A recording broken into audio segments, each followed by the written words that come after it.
Thank you, Mr. Chairman. I, along with a handful of other senators, were in Israel over the weekend and had the chance to meet with leadership there, former leadership of the country, as well as with military leaders and with families of hostages. And I know that your confirmation can be done by one party alone, and you're likely to be confirmed on that basis. But that being said, there are a few things I'd like to pass along to you, assuming that you do become ambassador. One is that our chief of mission is a highly respected individual, respected by the Israeli leadership, and is working in the interest of the United States, and is someone who we respect enormously as well. Meeting with the families of hostages, their stories and the experiences are heartbreaking. The outrage, the brutality, the inhumanity of Hamas in the way they took children and others and grabbed them and took them across the border is hard to comprehend. And we need to do everything within our power to secure the release of those hostages. I'd also note that one of the generals, the leading general of the Israeli Defense Forces, said something that's very powerful. He said, Israel and Jews don't do vengeance. We're not going to target Palestinians and try and kill a lot of Palestinians to make up for all the Jews that were killed. That is not our intent. We will do everything in our power to avoid civilian casualties among the Palestinian people. But they're being used as human shields, and in many cases there will be deaths, but they will be unfortunate and not part of an effort on the part of Israel to carry out vengeance. I'd also note that there is a responsibility that every government has, and the Israeli government, of course, has this responsibility as well, to secure the safety and the life of their citizens. And in this case, Hamas has made it very clear that as long as they exist, Israeli citizens' lives are going to be at risk and will be sacrificed. And therefore, it is unacceptable for Hamas to continue to exist, certainly in proximity that they have enjoyed from the Gaza Strip. I would note also that in discussion of what comes next, what's going to happen after, let's assume that the Israeli military is successful in rooting out Hamas. What happens after that? There was no clear response to that, and I didn't expect necessarily a response to that, because the Israeli government and military is focused on how they're going to be successful in rooting out Hamas. That's what comes first, but what comes next is something which will be a great priority for the United States ambassador there. I'm going to note that I was very troubled by the report of the Permanent Subcommittee on Investigations that was carried under the direction of Senator Portman. I concur in the questions that were being raised by Senator Rubio.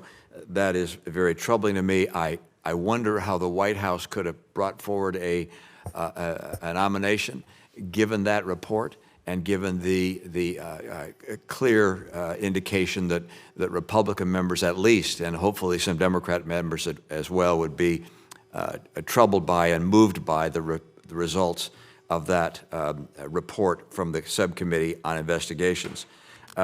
Finally, a question, and that relates to a tangential issue, and that is there is most recently a response, or an effort has been promoted by the administration to provide $6 billion of Iranian funds to Iran to release them as part of the prisoner exchange. That's obviously been put on hold. But I guess I question, and you have experience in this regard, the idea that dollars are going to be used for humanitarian purposes only. I heard the administration say, we're going to get you your $6 billion back, but it has to only be used for humanitarian purposes. Now, I know enough about money to know that funds are fungible, and that if we say, we're going to give you $6 billion, but you've got to use it for food and hospitals for your population, Iran can say, thank you, that's what we use the $6 billion for. Now we've freed up $6 billion that we otherwise would have used ourselves for food and hospital, and now we can use that to build nuclear weapons or provide money to Hezbollah or Hamas. And so, am I wrong? It strikes me that when we say that we're going to give you money, but only for humanitarian purposes, it's entirely disingenuous. It's a way of disguising the fact that we're providing funds to a state sponsor of terror. It's misleading to the American people, misleading to the world. Is there any other way of reading that? Well, Senator, first, I want to agree with you about the difference between defending a country and vengeance. And there's a difference between anger and fury and vengeance. If any of us lived in a country where that large a part of our population had been brutalized in a way that we couldn't hardly imagine, controlling your fury is almost beyond the imagination. I believe they're going to do the right thing and try their best to do it to defend the country, not for vengeance. You know, on the question, you didn't ask it as a question, but the report of the special committee. You know, I have remained close with Senator Portman even since we both left government. I spoke to him as recently as last night. I would just invite anyone who questions whether he thinks that I'm somebody who keeps my word, I would just suggest they talk to Senator Portman.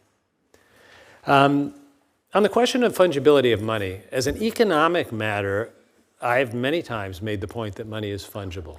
But when you're dealing with Iran, you're not dealing with a rational economic player. You're dealing with an evil, malign government that funds its evil and malign activities first. So when Iran gets access to food and medicine for its people, that's food and medicine they wouldn't otherwise have. I can't say that there's no leakage. And when I supported the JCPOA, what I said was our intelligence reports suggest that the vast majority of that money will be used for the neglected purpose of humanitarian expenses. And to the extent that there's leakage, it won't change the thrust of what they do. Sadly, supporting terrorist organizations like Hamas and terrorist organizations like Hezbollah, that's not very expensive. They're doing that anyway. We're trying. I tried as hard as I could. Subsequent administrations tried as hard as they could. Under maximum pressure, they still were doing their malign activities. So it's not a pure economic question. It's really a question of who are we dealing with. We're not dealing with people who trade off guns and butter. Guns come first.